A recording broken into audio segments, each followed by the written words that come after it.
let's go G-Wave. And then they go like this. Hold on. Let me get to my back real quick. They go.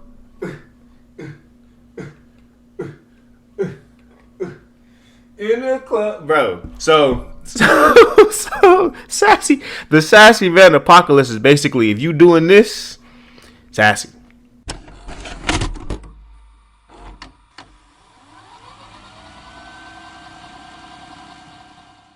I want to preface this. Hold on. I want to preface this. I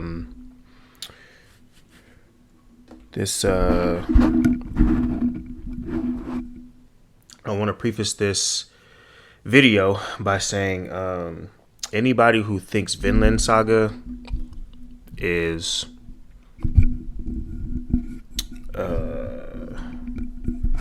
trash or anything of the sort, excuse me, anybody who thinks Vinland Saga, the second season specifically, anybody who thinks that season is trash, you don't like storytelling, bro. You really don't. You don't like character development and you don't like growth.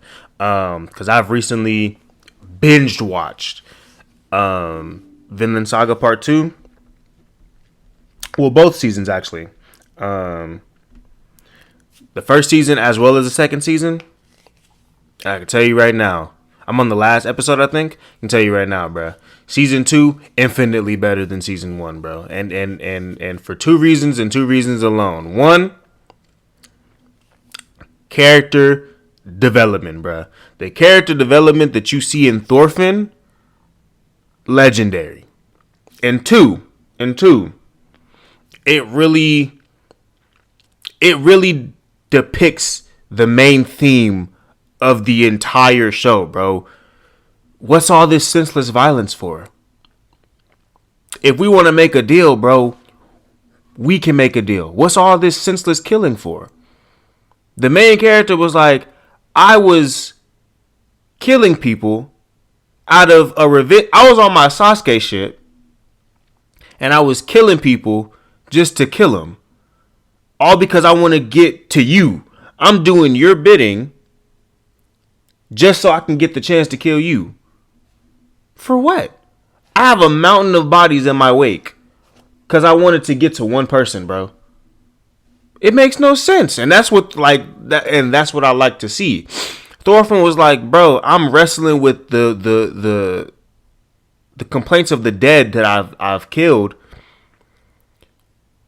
And when it comes down to it, I did all that fighting, I did all that killing, and I did all that warrior shit for nothing. And now he's on the path to becoming a true warrior. And it's better, like they say, it's better to have a warrior in a garden than something like that. Than like I don't know. Basically, they're like, it's better to have somebody who knows how to use their skills, but just decides, hey, I'm not going to, bro. There's no reason. A warrior turned pacifist is what Thorfinn is. So anybody who's like Vinland Saga Part 2 trash, you got some more watching of anime to do, bro. Don't get me wrong, though.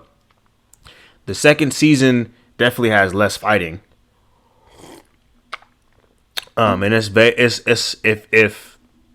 the first season, if you liked Vinland Saga because of the fact that they were like it was a slaughterhouse, then yeah, I can see why you would say second season is trash. But to be honest, y'all just don't like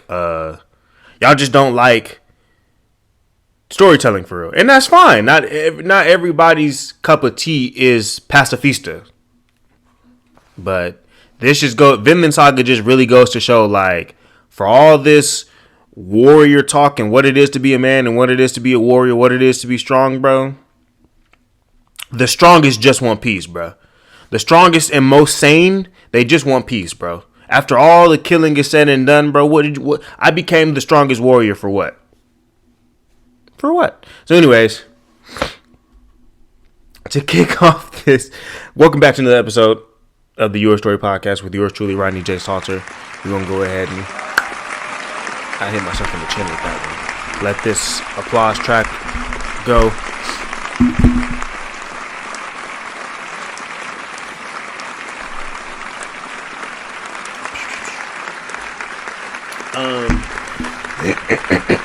Make sure to, if you are on the YouTube space, and you are seeing this in live and living color, you see this beanie that I have on my head to hide the cranium. If you are able to see that, that means you're on YouTube. Go ahead and do me a favor, like, subscribe, hit the bell, do all those things. Hold on, I got you. Like, subscribe, hit the bell, do all those things you know to do on the YouTube space, so that way you can boost the algorithm, let these people know what going on over here. If you are listening to the smooth, sultry sounds of my soothing voice, that means you are on you are on Spotify, whatever the case may be. Hit that follow button, leave a rating. 5 stars is preferable. 4 stars is the next best thing, but either one. Look, they say 4 out of 5 dentists recommend Colgate. I want 5 out of 5 listeners to recommend this podcast. But do those things. Follow me, leave a rating, and then hit the bell so you know when I'm uploading, usually on Mondays. Yeah, actually every Monday. I don't even know I say usually on Monday. It's been every Monday so far. Every Monday, you'll get your episode for your next 40. You'll get your lunch break episode. Your next 45. Yeah, you'll get your lunch break. It's okay. I got you. It's all love over here on the Southern Front. But with that, we're going to go ahead and kick off this episode. So here's the thing, bro. The internet has delved back into the Sassy Man apocalypse. And what is the Sassy Man apocalypse? It's basically, hold on. It's this. So if you're on YouTube, you're seeing this visually, you will notice that I have a Marvel's Comics cup. I got this as a housewarming gift or a apartment warming gift. Marvel's Comics cups, and I'm sipping tea in my hood, literally. But that's the Sassy Man apocalypse. The Sassy Man apocalypse is basically just men getting more in tune with their emotions, right? And being able to, I'm sorry, I'm sniffling all in y'all mic and headphones and stuff like that. Being more in tune with their emotions and being able to express themselves, and the women don't like it. They don't like it. So there's a list of things that quote unquote sassy man do, or men. There's a list that men can't do. One of them is like, can't hold an umbrella, can't have glasses, so can't have glasses, can't wear glasses. One of them's like how you drive, how you walk, stuff like that, But then there's also like sassy man. So there's this thing on TikTok what people do. There's this thing on TikTok that people do, or that the ladies do, and it's basically what's it called? Let's go G-Wave, and then they go like this. Hold on, let me get to my back real quick. There you go.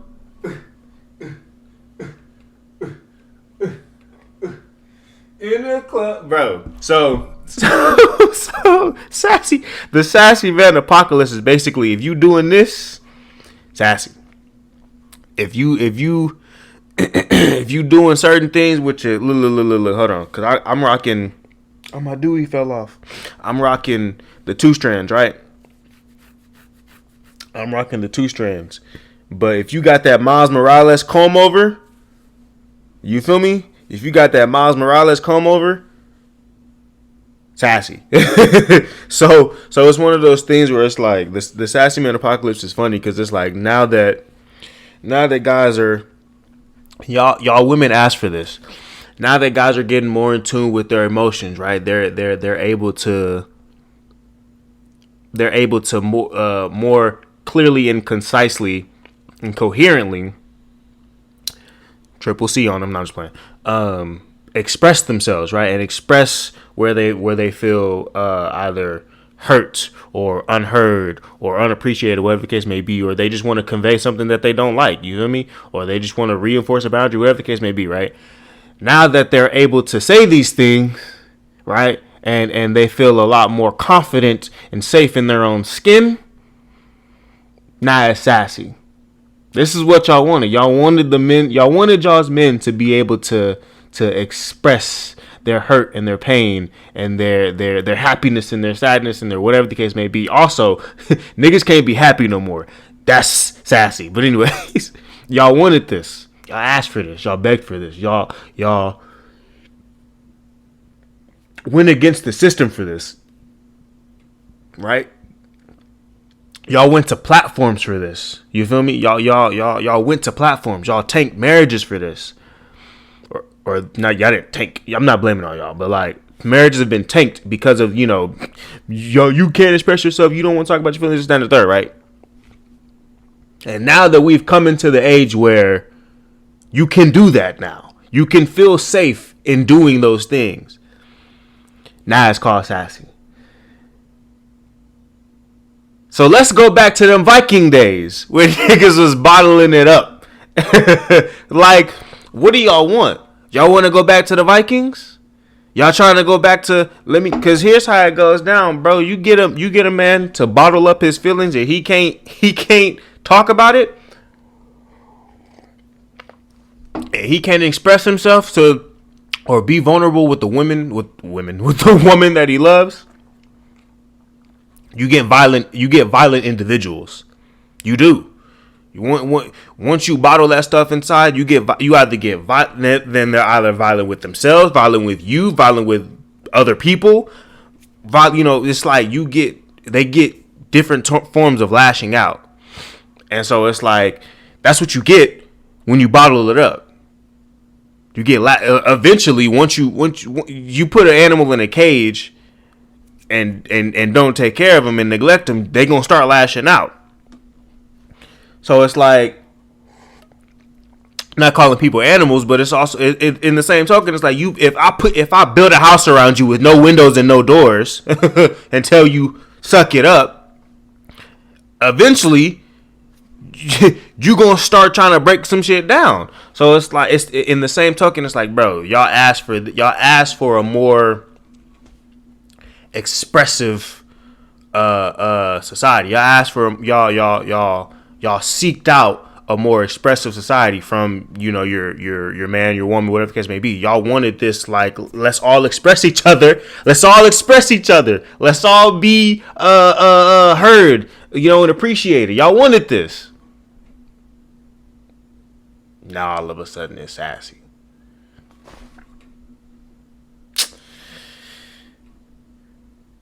Miss me with that, bro. Miss me with that, bro. Because I tell you one thing. My girl gonna listen to me. Anyways. Back to sipping tea in your hood. Oh, by the way, happy Monday fun day, right? Hope your weekend was swell. I tell you what, my weekend wasn't. I mean, it had its moments. So overall, it was swell. But either way it goes, there was some low points, and I'm gonna talk about those. But hope your weekend was swell. Hope your Monday is going good as well. Hope your parlay is hitting. As far as college football goes, no, it's not hitting. But it's, hope your NFL is hitting, whatever the case may be. And thank you for joining me. But as I said before, this past weekend, right, has some low points. So I had went to Houston with a close friend of mine, and we had went to the Cat Williams show. It was called the Dark Matter Tour, right? It was in Houston. Tickets were pretty cheap, and I was like, you know what, I ain't got nothing else to do on the weekend, so why not hit up Cat Williams? So I drove there, right? I drove me and the bro to Houston in my own wheels. All right. We pay for the hotel, pay for the tickets, all that, right? Everything. Got to Houston, right? Just like a 2.5 hour drive, nothing crazy. But the low point was the night of the show. So it was like Saturday night, 7:30, 8 o'clock, right? So we head out. To the show. It was at NRG Stadium. We were about 15 minutes away in our hotel. So I'm driving to the show, right? Everything's going good. We vibing out, listening to music. Like, I'm thinking, like, on this trip leading up, I was like, bro, nothing can go wrong. Right? I had budgeted for everything. My mom ended up calling me talking about, so let me borrow 150 to bail out my brother. Fine, I got you. Here's your 150. So that's 150 from my bank account in terms of this trip, right? Luckily, I had it to spare, so there. Right, but that's 150 I don't got, right? Because I didn't give it to my mom. So I'm like, nothing can go wrong. Sorry, nothing can go wrong on this trip. Nothing wrong with my card. Nothing wrong with no unexpected nothing. So we're driving to the stadium, right? Again, 15 minutes away. We get about 2 minutes out to where I got to make one more left turn in order to get to the stadium. Bro, I take the exit, and if you know anything about Houston, bro, it's 6 motherfucking lanes just to get to one exit. And if you miss it, you might as well go to the next town. So I'm taking my exit, right? I'm on the excess road. It's pitch black, bro. Out of nowhere, no signs of nothing, a damn median comes into my view, bro. I'm like, what? So a median comes into my view. I didn't even miss it. I clipped it. Get over safely, right? And my tire pressure light comes on. So I pull over into a gas station and whatnot, assess the damage. Me and the bro. Come to find out, from that median, bro, on my driver's side, both fucking tires separated from the rim.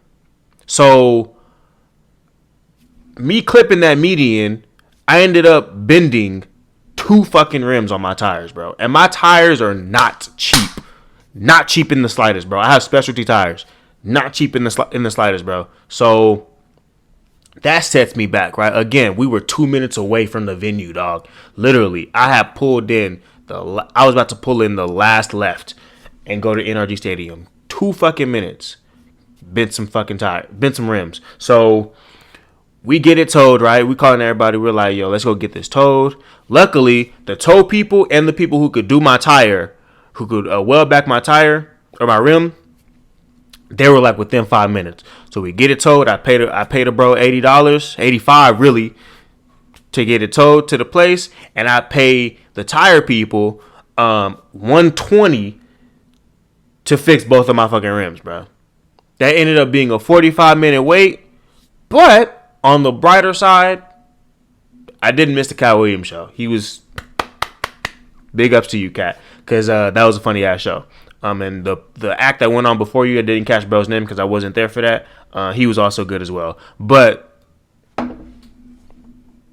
I now know medians can fuck up more than just some tires, bro. They fucked up my two rims, bro. 2 wheels. Again, not cheap, bro. Not cheap. But the last time I hit a median, I fucked up I fucked up the entire tire. Like the rim was good, but the tire was fucked. So it ended up being like $200 just to replace the damn. Because again, I have specialty tires. It ended up being $200 just to replace it. So I was scared that it was gonna be both the fucking rim and the goddamn tire. But luckily it was just the rim. I'd much rather pay $120 for 2 than $400 for 2. So I came out on the upper end, but whatever the case may be, moving on. On Twitter, treat your tires with respect. Treat your car with respect, please. Don't be driving it around like you could. Unless you can. Don't be driving around like you could replace it tomorrow. It's an expensive ass thing. Anyways, this week on Twitter, right, or this past week on Twitter, there's been this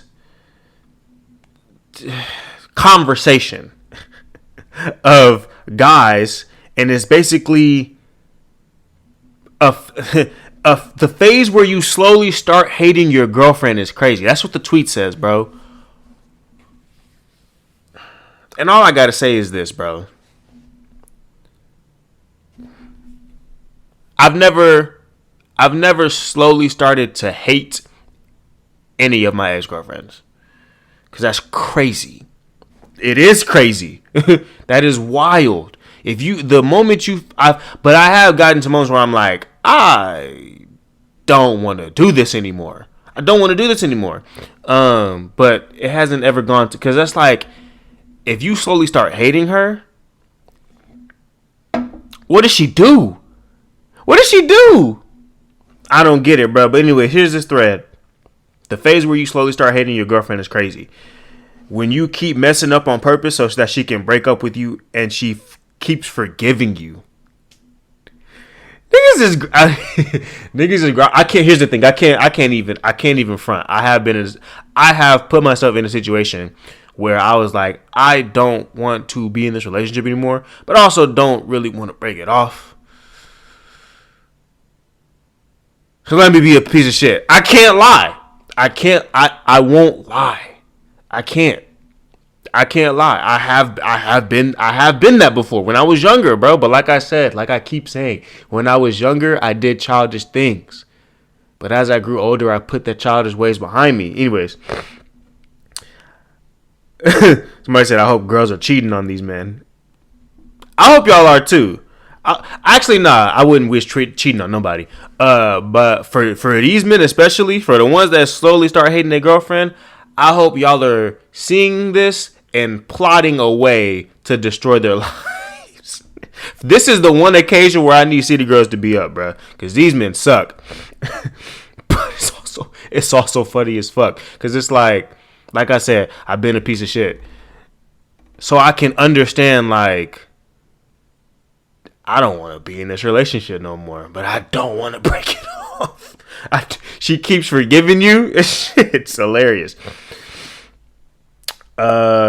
Going through the comments, and I'm wondering, like, why not break up with them instead of this? Yes, if you're gonna slowly start, the moment you feel yourself slowly start hating your girlfriend, leave, bro. Just leave. Just be a big man and leave, bro. Because now you're allocating unnecessary energy to a relationship you no longer want to be in. So it's like, bro, just dip. This is a whole thread. That phase where you're also extremely jealous of your girlfriend and wish you could be her / hate her. Huh? And you wish you could be her / hate that she's doing well and you're not, so you actively degrade. Oh damn. Y'all be jealous of y'all girlfriend?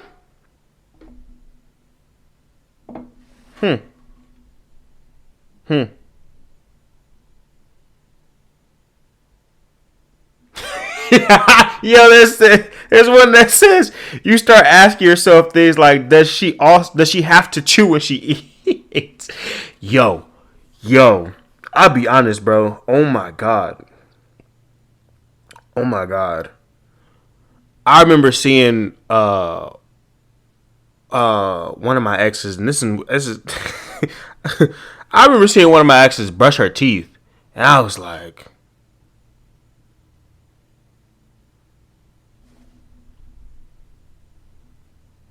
again, like I said, I used to be a piece of shit. But I was like, it was nothing wrong with it. I was just like, bro, why you brush your teeth like that? Like a toddler. Anyways, me praying she sees this thread so she can break up with me herself. So she can break up with me herself. I get it. Yo, sometimes, bro, in the story of ancient niggas, sometimes, bro, you just can't be bothered to do the legwork. You just can't be bothered to do the legwork. It sucks. Yes, you are a piece of shit. But it's also like, man, I've checked out, and I just, I have to be done, bro. I'm done. Why aren't you equally as done? When she says good morning and you start feeling nauseous, this is just a thread of ain't shit men, bro. When you're wondering why you're having such a peaceful day and it turns out she's giving you the silent treatment. When she keeps apologizing even when you're wrong instead of asking for a... Oh, God! When you start deleting all her nudes when there's no more space on your phone. Oh, God! Someone's boyfriend is in these comments venting when the problem asks you what the problem.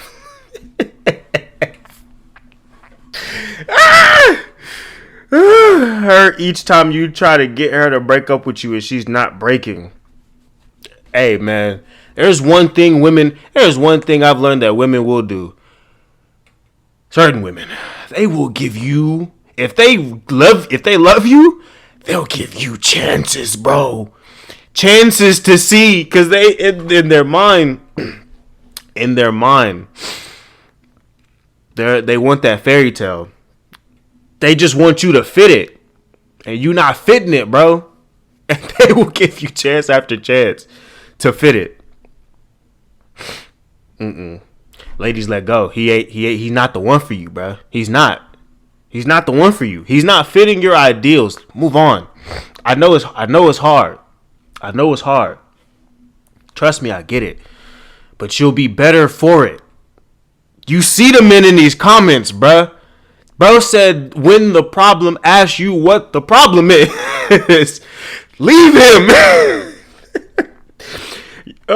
Leave him. I remember this one time on the weekend, she said she was coming. Yo, I cried. He cried. This man is crying.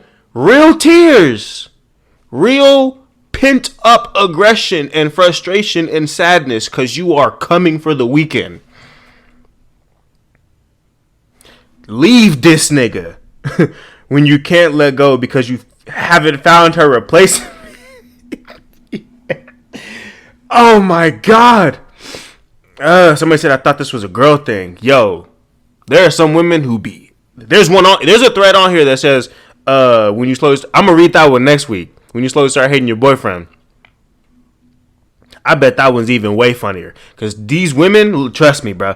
These women be devious out here. Devious. It makes no sense. Y'all be doing the damnedest of things. Y'all indecisive daughters of Eve. I got one more. When you start asking yourself things like, why is her voice so loud even though it's perfectly normal? And with that, bro, I will just say, y'all need help. Now, I'm not saying y'all need therapy. Some of y'all do. Some of y'all probably don't sign off on it. But y'all need help, bro. Y'all need to tell somebody this, bro. Stop going to the internet with y'all problems. Stop venting to the internet, bro. And 2, if you slowly start feeling yourself hate your girlfriend, nigga, move on. Ladies, if you slowly start feeling yourself hate your boyfriend, nigga, move on. Move on. It's time to cut the tie, bro. We are life may seem short, but it's also long as hell. Cut it, bro. What YG say? Cut it. That's not YG. Who is that? OT Mako? I don't know what bro's name is. Cut it. Cut it. Cut it. Leave it alone, bro.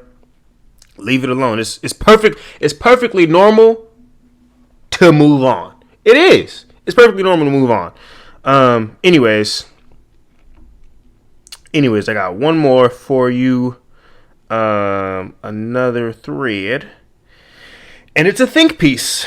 I like this. But first we're going to get a sip. Cheers to Marvel.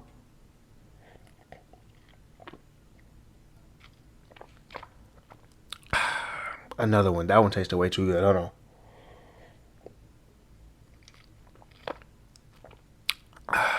Okay. So, here's a think piece I have for you. Let's deliberate. Has a piece of art, music, a movie, a painting, or a play, has a piece of art, ever moved you so much you did something drastic? I.e., last year I watched Everything, Everywhere, All at Once with my boyfriend. And when it was over, I cried and said, I can't do this anymore. It was the last time we ever spoke. I'm going to deliberate on, because I was thinking about this all week, and I was like, I don't think a piece of art has ever made me be like, has ever made me flip the script. I think that's basically what she's trying to say. Yeah. I don't think a piece of art has ever made me flip the script in my life. There's There's been some piece. There's been some pieces of art that's made me like tear up or cry or anything like that. But there's never been a piece.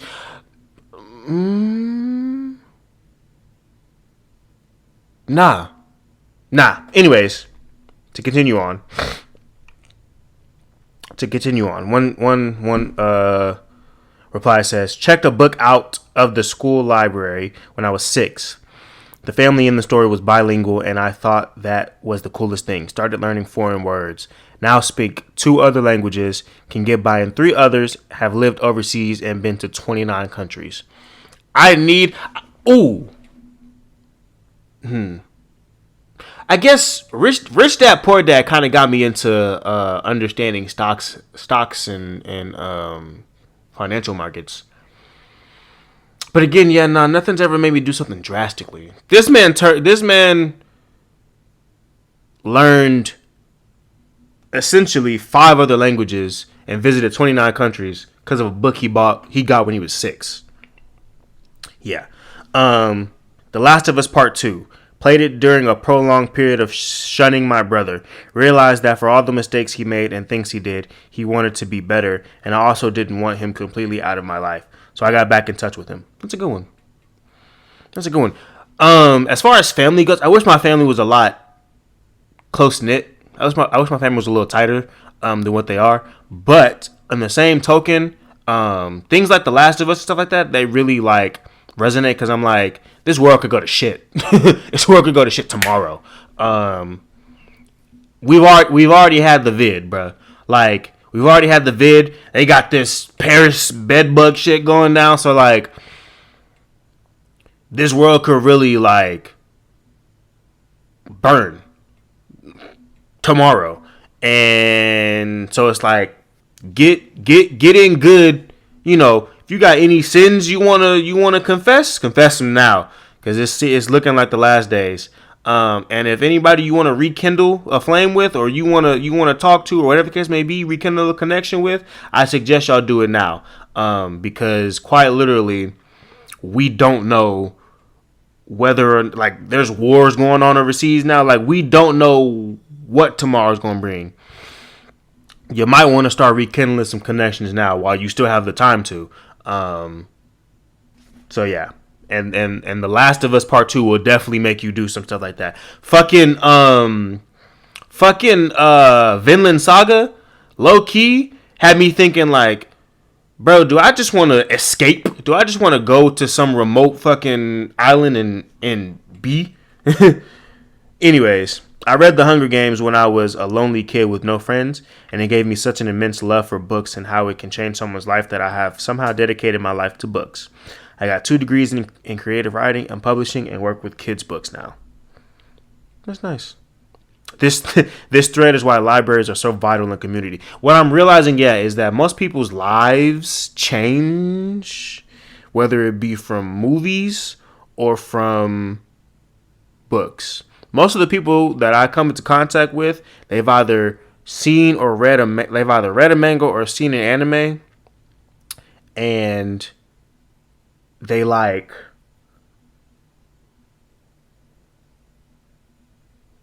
change. There's no other way to put it. They change. You see in the next year, and they look like, I don't know, Baki or some shit.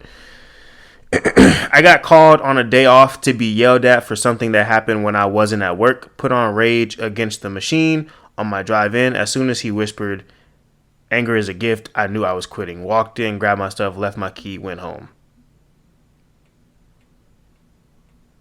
That's a good one. I don't know what bro did after that. Hopefully his life worked out, because that's some crazy shit. That nigga just used anger to quit. Rash decision, bruh. Rash decision. I played a video game and it made me fall in love with Italy enough that I spent 2 years studying the language, got a tattoo from the game, and applied to school in Italy. I'm gonna be honest. I lie. I played Breath of the Wild. So yeah, I do have a story. I played Breath of the Wild not when it came out, but like a year after it came out, when I first bought my Switch. That was the first game I got. I played that my entire first semester of college. That was my first tattoo. The Hyrule Shield If y'all can't see it, hold on. Hold on.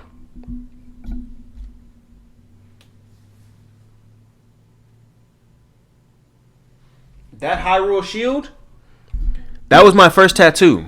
That was my first tattoo. All because if anything, yeah, I was already thinking about getting tattoos, but I was like, that's what I'm gonna do. That's what made me get into tattoos.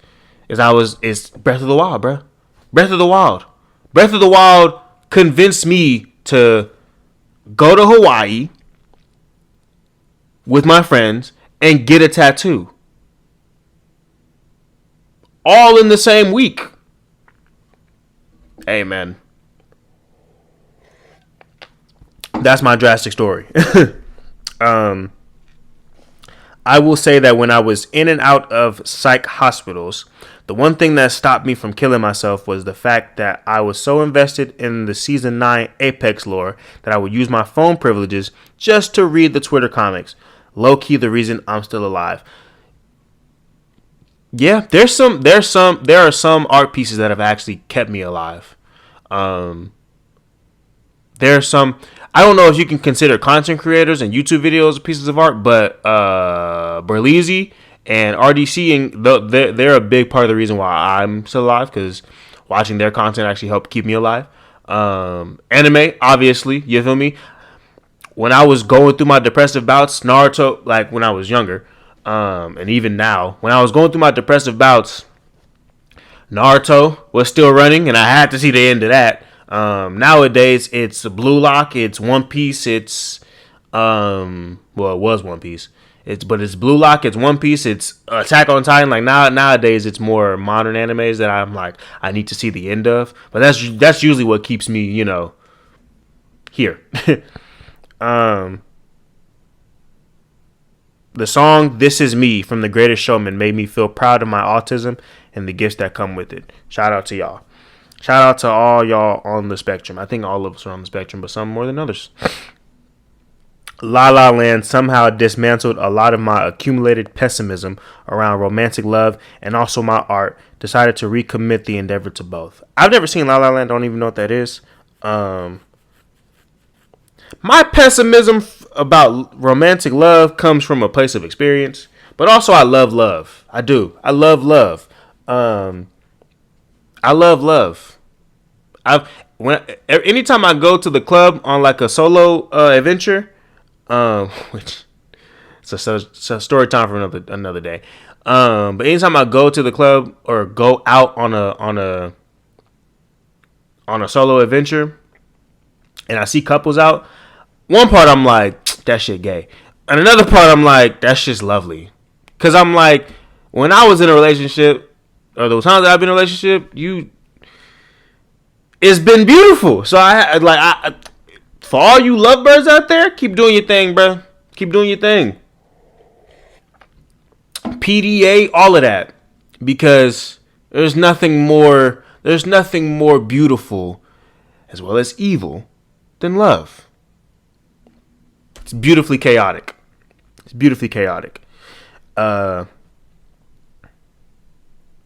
don't care about that one. When I was 15, I went to see The Good Dinosaur while my sister saw The Martian. After my movie, I snuck into her theater.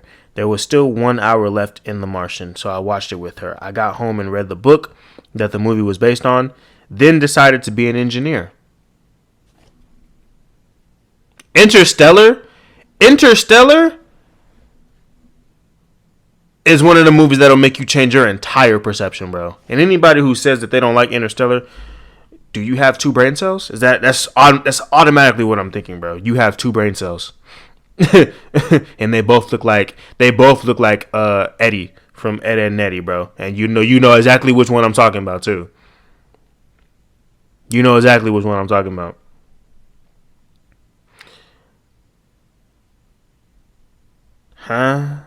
Was in a toxic relationship, stuck with my pastor boyfriend, wouldn't allow me to leave.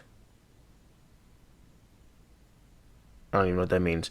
Fast Car by T. Chapman Gotta make a decision, leave tonight or live and die this way. Played and it hit me. Broke up the next day, put my foot down, yelled at him in the church parking lot and left. Oh, she was okay, her boyfriend was a pastor. Oh yeah. Yeah. Toxic relationships, sometimes you don't know that they're like when you're in a toxic relationship, you don't know that they're toxic because you're in it. You're in it. You can see how it's toxic, but you're like, I'm in it. So might as well fight it through. Leave, bro. Leave. No relationship should be draining you, bro. None. And don't get me wrong, there may be moments in that relationship where it's draining, but the relationship should not be the work to put into the relationship should not be draining you, bro. Physically, mentally, emotionally, whatever the case may be. It should not be a burden on you. Period. Period. That's how I feel about relationships. Shouldn't be a burden on you, bro. If you're in a toxic relationship, man or woman or man, whatever the case may be, they, them, y'all, thems, whatever the case may be, whatever you want to identify as, if you are in a toxic relationship, bro, leave. Put on whatever music you need to, dip. Talk to whoever you need to, dip. There are 9 fucking billion people in this world, bro. Go overseas for some time to find somebody. Love is so abundant in this here atmosphere. Love is abundant as fuck. Go find it somewhere, bro. Leave them niggas, bro. Yell at them in the parking lot. Shit. Anyways, after the movie Fruitvale Station, this will be the last one. After the movie Fruitvale Station, I sat in my car sobbing for 20 or 30 minutes. I got it together enough to get home, but then I lost it for another hour. Does this count? It doesn't sound like it drove you to any particular action, but it still impacted you deeply, and I get it. Yeah, like I said, there's been some moments, I haven't seen Fruitvale Station, but there's been some Sling Blade. When I was younger, I watched that movie with my mom. Sling Blade made me cry. Other than that, there hasn't been too many things that has drove me, other than the Zelda tattoo, that have drove me to do drastic stuff. But if y'all have, let me know. But with that being said, thank you for joining me for another. I'll tell you what, bro. This beanie itchy. Thank you for joining me for another episode, lovely episode 31 of the YourStory podcast with yours truly, Rodney J. Salter. Happy Monday, fun day. Enjoy your week. I will see you all next week. Hopefully then it'll be lunch and we'll be cheersing, we'll just be cheersing. But make sure to do your affirmations, people. You was kind, you was important, you was appreciated. Like, subscribe, hit the bell. Follow, leave a rating on Spotify. Like, subscribe, hit the bell on YouTube. Do all those things you know to do to boost the algorithm, because I want to see y'all's faces again. Really, I want y'all to see my face again. You see the beanie, you see the luscious face. I got my hair growing in. I'm just fucking with you. But yeah, I will catch y'all in the next one. Deuces.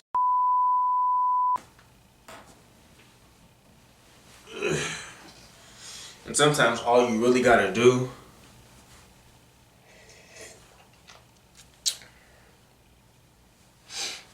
look at me, hold on. Sometimes all you really gotta do is cheers.